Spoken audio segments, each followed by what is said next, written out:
Secularism এই সেকুলারিজমের জন্য ৮০ বছর ধরে একটা ধর্মীয় স্থান বা নির্দিষ্টভাবে বলতে গেলে মসজিদ, সেটা এয়ারপোর্টের ভেতরে ছিল, কোনো মুখ্যমন্ত্রী সেই মসজিদটাকে সরানোর ধক দেখায়নি। ধকটা দেখালেন মাননীয় মুখ্যমন্ত্রী শুভেন্দু অধিকারী। একের পর এক যে ব্রেকিং নিউজগুলো রয়েছে এক এক করে সেই ব্রেকিং নিউজে যাব, সেই খবরগুলো নিয়ে কথা বলবো। কিন্তু তিনটে মূলত বিষয় নিয়ে আজকে জবাব চায় বাংলা ময়ূকের সাথে যারা যারা রয়েছেন ইতিমধ্যে তারা চলে আসুন। সোশ্যাল মিডিয়ায় যারা রয়েছেন তারা শেয়ার করে দিন ক্লিপটা 1 2 3 করে। ধর্মনিরপেক্ষতার বলি উন্নয়ন, বাংলা এবং ভারতীয় এমন জায়গা যেখানে সেকুলারিজম আটকে দিতে পারে উন্নয়ন, সেকুলারিজম আটকে দিতে পারে ন্যাশনাল সিকিউরিটির ক্ষেত্রে সবচেয়ে বড় বড় কিছু ইনস্টলেশন। দ্বিতীয় টপিক, বিমানবন্দরের ভেতরে যে মসজিদ ছিল সেটা অবশেষে সরছে। বিমানবন্দরের ভেতরে টারম্যাক থেকে মাত্র কয়েক মিটার দূরে যে মসজিদ ছিল সেই মসজিদ সরছে। এবং দর্শকদের কাছে একবার সময় চেয়ে নিচ্ছি, কি বিষয়টা কি যেটা নিয়ে আজকে এত বড় একটা বিশাল বড় একটা এজেন্ডা তৈরি হয়ে গেল। এই বিষয়টা বলার আগে আমি কয়েকটা ছবি দেখাবো। সিদ্দিকুল্লাহ সাহেব, আপনাকে অনেক স্বাগত ময়ূকের এই অনুষ্ঠানে। সৌরভ শিকদার, আপনাকে অনেক স্বাগত ময়ূকের এই অনুষ্ঠানে। আমি একটা ছবি দেখাবো। এই ছবিটা আসলে একটা কোলাজ পশ্চিমবঙ্গের একাধিক মুখ্যমন্ত্রীর। ছবিগুলো এক এক করে দেখাই। কারোর ঢক ছিল না এই কাজটা করার।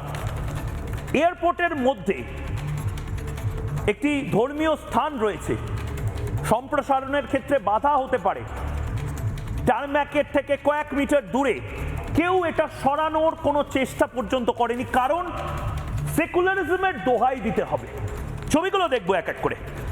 মুখ্যমন্ত্রী আমাদের রাজ্যের কতজন মুখ্যমন্ত্রী হয়েছে? সেই মুখ্যমন্ত্রীরা না জ্যোতি বসু, না বিধানচন্দ্র রায়, না মমতা বন্দ্যোপাধ্যায়। মমতা বন্দ্যোপাধ্যায় তো ছেড়েই দিলাম, কেউ নয়।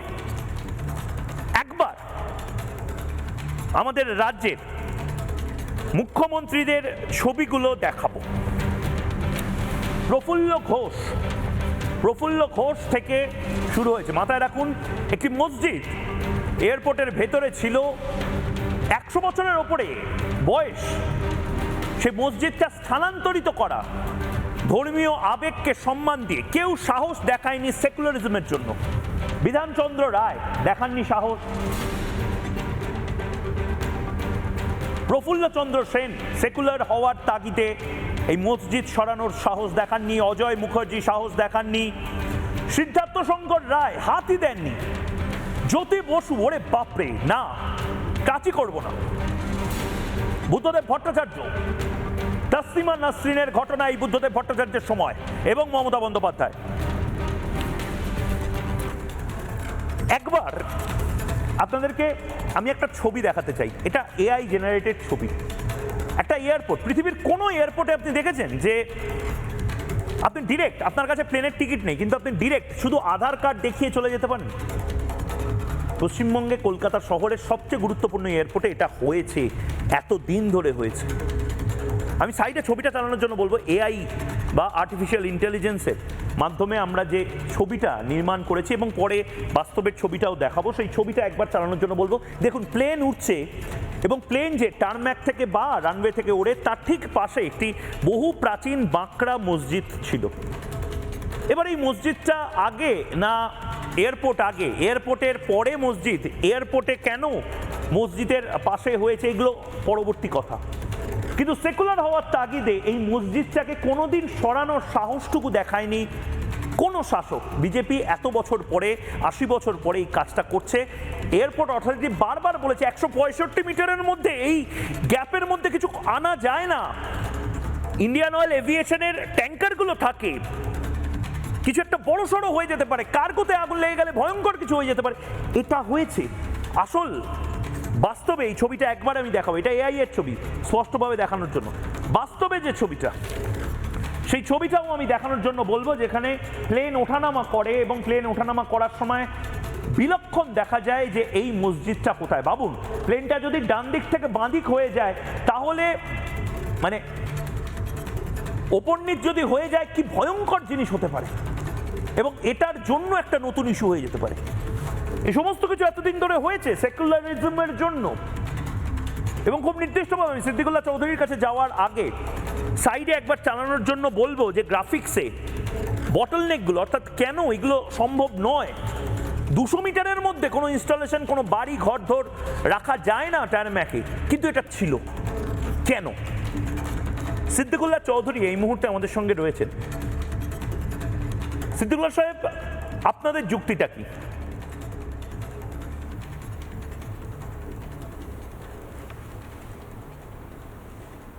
আমি কথা বললে দয়া করে মাঝখানে আমার কথাটা কাট করবেন না, এটা আমার একান্ত অনুরোধ। দ্বিতীয় হলো যে আপনি যে কথাগুলো বললেন এর মধ্যে অনেকগুলি কথা অসত্য।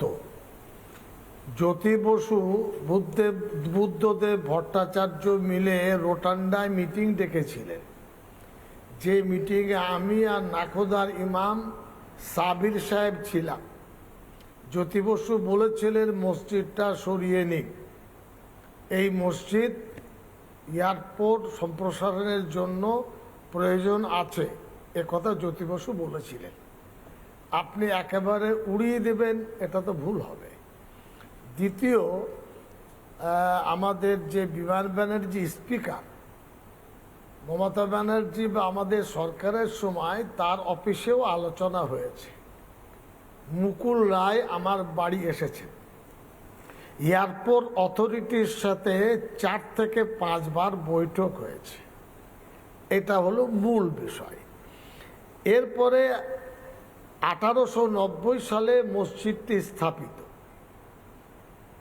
এবং এর 1928 সালে সিএস রেকর্ডে মসজিদ, 1956 সালে আরএস রেকর্ডে মসজিদ, 1971 সালে এলআরএ মসজিদ। এই মসজিদটি নীতিগতভাবে 1962 সালে যখন অ্যারোড্রাম থেকে বড় মাপের এয়ারপোর্ট তৈরির পরিকল্পনা আপনার এই অ্যাভিয়েশন ডিপার্টমেন্ট নেয়, তখন এই বাঁকড়া মহল্লাটাকে ন্যাশনাল হাইওয়ের পশ্চিম দিকে তারা সরিয়ে দেয়।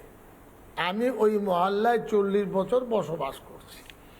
এয়ারপোর্ট অথরিটি তখন বলেছিল যে মসজিদটি যথারীতি থাকবে, মসজিদের নামে থাকবে, আপনারা নামাজ পড়বেন, পাড়ার মসজিদ নেই।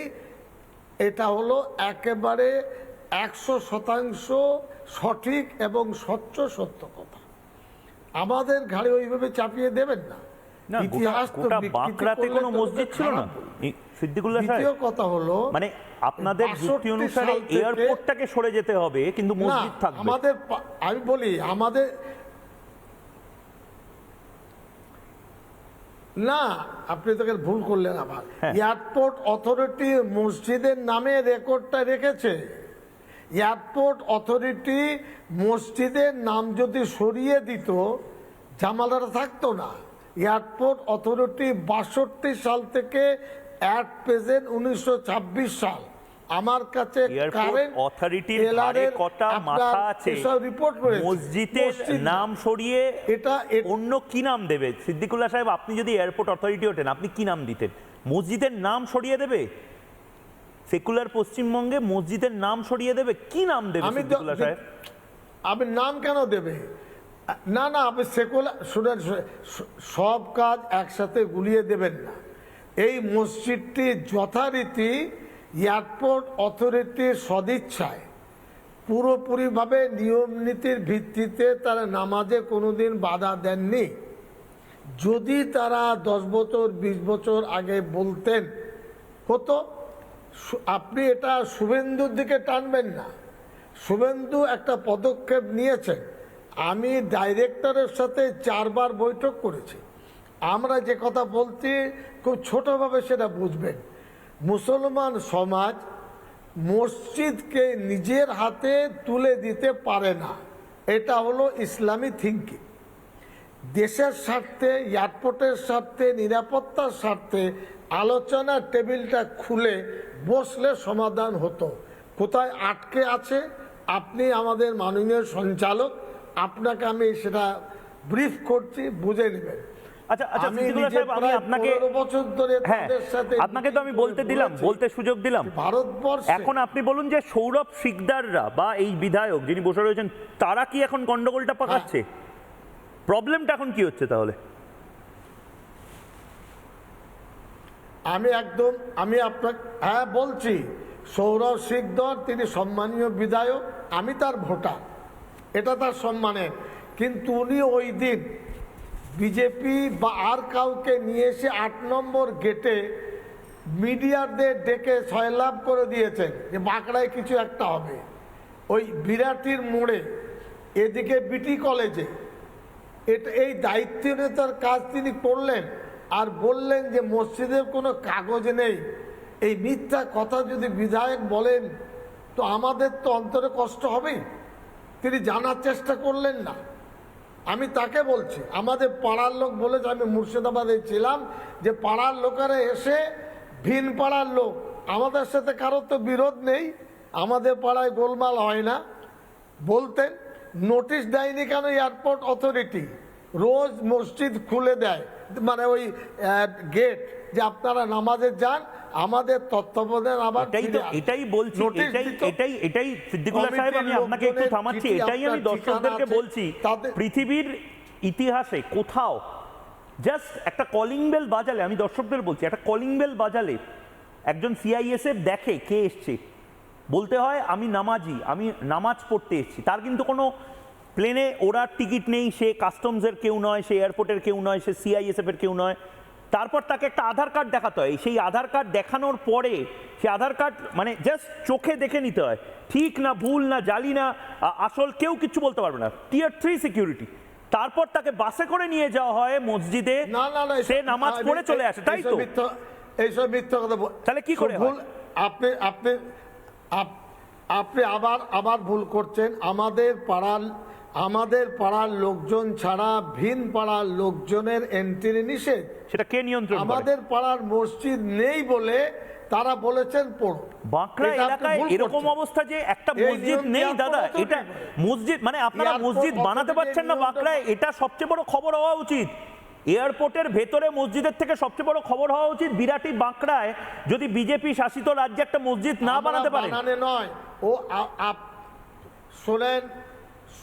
শোনেন আপনি আবার ভুল করছেন। আমি তো সব ভুল করছি। আমরা নিজে তুলে দেব না। আমি যে বলেছি দর্শক আপনাকে বিনীত, আমার কথা 1 মিনিট লাগবে। হ্যাঁ, আমি বলেছি পারসানাল্লাহ বোর্ড, আমি বলেছি দারুল দেওবন্দ ইসলামী শিক্ষার সূতিকাগার, জমিয়তুল উলামা হিন্দ, আপনারা চিঠি দেন, বলুন সমস্যা, আমি যাব আপনাদের সাথে। টেবিল টকের মাধ্যমে একটা সমাধানের রাস্তা ক্রিয়েটেড হবে। এরা জাননি, এটা প্রেস্টিজ ভেবেছেন, মুগুর মেরে মসজিদটি নেব, এখানে আমাদের আপত্তি। বেশ, আমি সিদ্দিকুল্লাহ সাহেব আপনাকে একটু থামাচ্ছি, সৌরভ শিকদার রয়েছেন, কিন্তু দর্শকদেরকে একবার দেখানোর জন্য বলবো, এলিনা আমাদের প্রতিনিধি, এই 8 নম্বর গেট, 8 নম্বর এই গেট করা হচ্ছে, অনেকেই সারা পশ্চিমবঙ্গে রয়েছেন, তারা হয়তো জানেন না, বিদেশ থেকে অনেকে দেখছেন। আমি জানি না আমেরিকায় নিউ ইয়র্ক এয়ারপোর্টের ভেতরে এরকম কিছু হয় কিনা, আমি জানি না লন্ডন এয়ারপোর্টের ভেতরে হিথ্রো বিমানবন্দরে এরকম কিছু হয় কিনা, মুম্বাই দিল্লিতেও হয় না, কিন্তু কলকাতায় হয়। কি হয় যেটা আমি বললাম, এলিনা আমাদের প্রতিনিধি আরো ভালো করে দেখিয়েছে সেটা, একবার দেখে সৌরভ শিকদার তার প্রতিক্রিয়া নেব। এই মুহূর্তে দাঁড়িয়ে রয়েছি একেবারে যশোর রোড সংলগ্ন দমদম বিমানবন্দরের কাছে। সমস্ত সংখ্যালঘু মানুষজন যারা এখানে এই যে দ্বিতীয় রানওয়েতে অবস্থিত যে মসজিদ রয়েছে, যে মসজিদে আজ থেকে নামাজ পড়া বন্ধ রয়েছে, তাদেরকে প্রবেশ করানো হয়।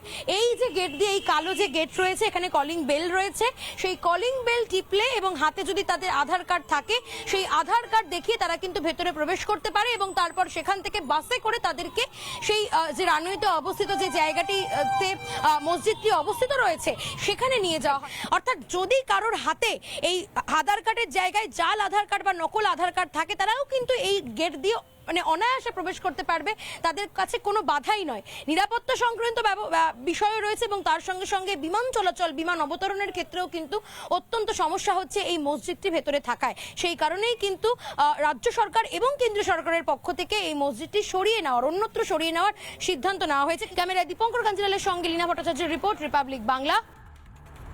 সৌরভ শিকদার কি বলবেন? সিদ্দিকুল্লাহ সাহেবের কথা আপনি এতক্ষণ ধরে শুনলেন, আপনি ওখানকার স্থানীয় বিধায়ক, কি বলবেন?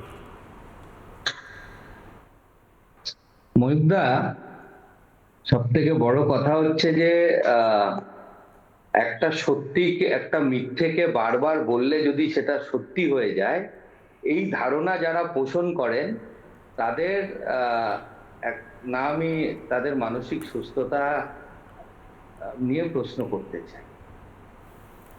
আমি কতগুলো তথ্য আগে সামনে আনি, যেরকম আপনি দেখালেন সেরকম আমি 3টে ঘটনাক্রম সামনে আনতে চাই। 2003 সালে Times of India all India edition 5 March তারা কি বলছে যে স্টেট গভর্নমেন্ট এই মসজিদের ব্যাপারে হস্তক্ষেপ করতে ডিনাই করেছে। এটা কার স্টেটমেন্ট ছিল?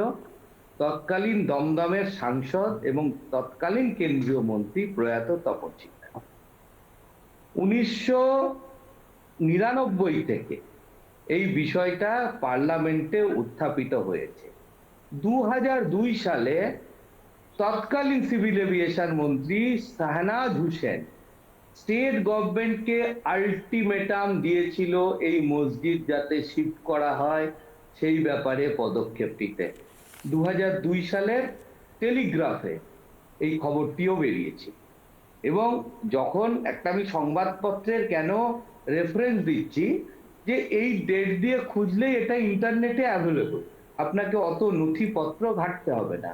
একটা টাইমস অফ ইন্ডিয়া বা টেলিগ্রাফের মতো সংবাদপত্র যখন একটা আলটিমেটাম দিয়েছিল বা স্টেট গভর্নমেন্ট অসহযোগিতা করছেন এই কথাগুলি লেখেন, তারা সেই তথ্য যাচাই করে নেন। তারপরে যেটা হয়, লাস্ট 2025 সালে আমাদের রাজ্য সভাপতি মাননীয় শ্রমিক ভট্টাচার্য রাজ্যসভায় এই বিষয়টি আবার উত্থাপন করে এবং সেখানেও বলা হয় পরিষ্কার, Shri Murlidhar Mohol, minister of state, ministry of civil aviation, তিনি পরিষ্কার বলেন যে এই মসজিদটি থাকার জন্য এয়ারপোর্টের শিডিউল মেইনটেনেন্স অ্যাক্টিভিটিস, এই অ্যাপ্রোচ এরিয়াতে সেকেন্ডারি রানওয়ে ইত্যাদি ম্যাটারগুলো অত্যন্ত ক্ষতিগ্রস্ত হচ্ছে এবং সিকিউরিটির বিষয়টা তো আছেই। এয়ারপোর্ট অথরিটি অফ ইন্ডিয়া এটি নিয়ে বিবেচনা করছে। না, তার মানে কি সিদ্দিকুল্লাহ সাহেব ভুল বলছেন? আমি তো তথ্য কে দিয়ে ঠিক বলছি। বলছে, সৌরভ শিকদার না সিদ্দিকুল্লাহ সাহেব? আমি তো সিদ্দিকুল্লাহ সাহেব, এটা কি সত্যি কথা? এটা কি সত্য? সিদ্দিকুল্লাহ সাহেব পড়াশুনো করে আসেনি। মহিবদা, আমাকে বলতে দাও, উনি পড়াশুনো করে আসেননি। উনি যেভাবে মিথ্যে ভাষণ বলে উনি ভাষণ দিচ্ছেন, আমি আপনার বিধায়ক, দয়া করে চুপ করে সরকারে আছেন, এখানে উনি ভাষণ শোনেন। আমি আপনার সময় আমি বলবো সঞ্চালক বন্ধুকে শোনেন, মে মাসের শেষের দিকে উত্তর 24 পরগনার ডিএম মিটিং এ উনি ছিলেন, ভালো করে শুনুন। সিকদার সাহেব উনি সম্মানীয় বিধায়ক। আচ্ছা সিদ্দিকুল্লাহ সাহেব, সৌরভ শিকদারের বক্তব্যটা আমি শুনে নিই, তারপরে আপনার একটা বক্তব্য নেব। সৌরভ শিকদারের বক্তব্যটা একবার শুনে নিই, তারপরে আপনার বক্তব্য নেব। সৌরভ শিকদার বলে নিন, 1 মিনিট সময় বলে নিন, তারপরে সিদ্দিকুল্লাহ সাহেব হাত তুলে দিয়েছে, বলেছে ঠিক আছে, বলে নিন। সিদ্দিকুল্লাহ সাহেব শান্ত হয়ে গেছে এখন, কি করছেন? 20/5/2026 বারাসাত ডিস্ট্রিক্ট ম্যাজিস্ট্রেটের অফিসে যে মিটিং হয় তাতে সিদ্দিকুল্লাহ সাহেবও ছিলেন, আমিও ছিলাম। তো সেই মিটিং এর পর, সেই মিটিং এর যে সেই মিনিটসের পরে এই যে land record of that said mosque, আমার 1800 সাল, 1900 সাল, 1700 সাল নিয়ে আমার দরকার নেই। আমার আজকের প্রেজেন্ট স্ট্যাটাস কি অ্যাজ পার ল্যান্ড রেকর্ড, আমি তো সেটাকেই প্রমাণ্য নথি মানব। আজকের as per land record today, that mosque, land of that said mosque belongs to Airport Authority of India. এটা আমি বলছি না, সরকারি নথি বলছে। না, তাহলে মসজিদটা কি সরছে? মসজিদটা কি সরছে ওখান থেকে? সরাতেই হবে। কারণ আমার বাড়ির ওপরে আজকে যদি ময়ূকদা আপনার বাড়ির ওপরে কেউ এসে একটা স্ট্রাকচার বানিয়ে দেয়, তাহলে আপনি সেটাকে সরাবেন, না সেটাকে সরানোর জন্য আপনি 10টা পঞ্চায়েতের কাছে দৌড়ে বেড়াবেন যে আমি কোথার থেকে সরাবো? বেশ। সাধারণ মানুষের যুক্তি তো এটাই বলে। বেশ, সিদ্দিকুল্লাহ চৌধুরী, পাল্টা 1 মিনিট সময়। আমি এবার দ্বিতীয় টপিকে যাব, তার আগে বলুন। এবার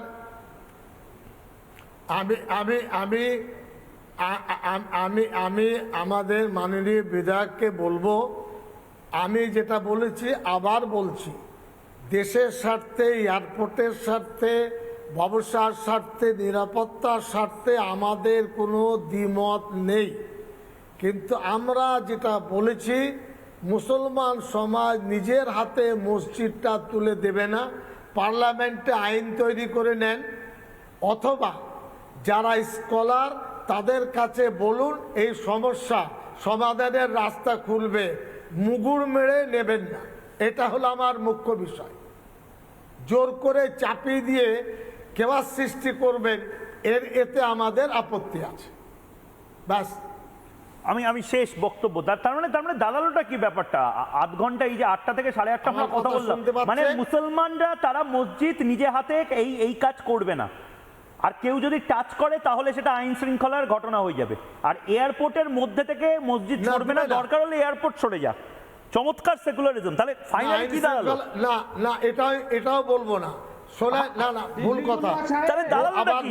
ডিম আগে না মুরগি আগে, মুরগি আগে না ডিম আগে? ফাইনালি কি হবে? তাই নামেনি, আমরা আবেদন করেছি। বেশ, ফাইনাল টেবিলে আলোচনা করে রাস্তা খুলতে হবে। মুগুর মেরে এটা ক্ষমতার অপব্যবহার হবে। আমরা দেশের পক্ষে, নিরাপত্তার পক্ষে, উন্নয়নের পক্ষে। মুগুর মেরে মসজিদ নেবেন না। আলোচনার টেবিলের জায়গা বলে দিয়েছি, সেখানে বেশ, একদম। আমার সময় ঠিক এই জায়গাতে আমি শেষ করছি। এটা নিয়ে না এটাকে সরাতে হবে। তার কারণ আমি এটা শেষ করছি এখানে। অনেক ধন্যবাদ সিদ্দিকুল্লাহ চৌধুরী এবং সৌরভ শিকদার। এটা নিয়ে আমরা কন্টিনিউ করবো। আমি পিসিআরকে বলবো একবার ওই গ্রাফিক্সটা দেখানোর জন্য। দেখুন সাইডেও সেই গ্রাফিক্সটা চালানোর জন্য। দেখুন কেন বলা হচ্ছে, একটা এয়ারপোর্টের মধ্যে প্রেয়িং রুম থাকে, প্রেয়ার রুম থাকে, অর্থাৎ প্রার্থনা ঘর থাকে। সেখানে যে যার ইচ্ছা সে প্রার্থনা করতে পারে। আপনার ইচ্ছা হলো আপনি টয়লেট করতে এয়ারপোর্টে যান, আপনার বাড়ির পাশে বিমানবন্দর বলে আপনার মনে হলো একটু জল খাবো, বিমানবন্দরে জল পাওয়া যায়, একটু জল খেতে যান। আপনার টয়লেট করার ইচ্ছা থাকলে কি আপনি টয়লেট করতে বিমানবন্দরের ভেতরে ঢুকতে পারেন? শপিং মল তো নয়, বিমানবন্দর। নির্দিষ্টভাবে এই যে রানওয়ে ছোট হওয়ার কারণে নিরাপদে অবতরণের সমস্যা হতে পারে, ঘন কুয়াশায় বিমান চলাচলে সমস্যা হতে পারে, এগুলো কিন্তু জানে সারা পৃথিবীর এয়ারপোর্টের অথরিটি জানে। আমরা খুব সহজে বলে দিই, এই কেন্দ্রীয় সরকার এটা করছে না কেন, কেন্দ্রীয় সরকার ওটা করছে কেন। আমি তো কেন্দ্রীয় সরকারকেও বলেছি, এয়ারপোর্ট অথরিটি অফ ইন্ডিয়া আপনারা এটা করেননি কেন? তারা বলছে আমরা কি করব, সেকুলার সরকার ছিল এতদিন ধরে, টাচ করলে বলছে যে হবে না। আর এখনো বিজেপি শাসিত এই আমলেও সিদ্দিকুল্লাহ চৌধুরী সাহেবের কথা তো শুনলেন, আমরা কিছু করব না, কেউ কিছু করতে এলে ঝামেলা হবে। আর যদি এরকম ঘটনা হয় মীমাংসা করে টেবিলে বসে এটা কোনো একদিন করতে হবে, আইন মোতাবেক করতে হবে, মানে ভারতে আইন পাস করতে হবে এর জন্য। সাবাস। এই সেকুলারিজম, এই মেকি সেকুলারিজম আপনি কতটা ফলো করেন আমাকে কমেন্ট করুন। আমি এই মেকি সেকুলারিজমের বিরুদ্ধে লাগাতার বলে গেছি, এবং আমি বলে গেছি কিছু ভণ্ড বামপন্থীর বিরুদ্ধে। নানা ধরনের কন্টেন্ট দেখার জন্য লাইক করুন, শেয়ার করুন আমাদের ফেসবুক পেজ, সাবস্ক্রাইব করুন আমাদের ইউটিউব চ্যানেল। পাশাপাশি অন্যান্য ব্রেকিং নিউজের জন্য অবশ্যই চোখ রাখুন রিপাবলিক বাংলায়।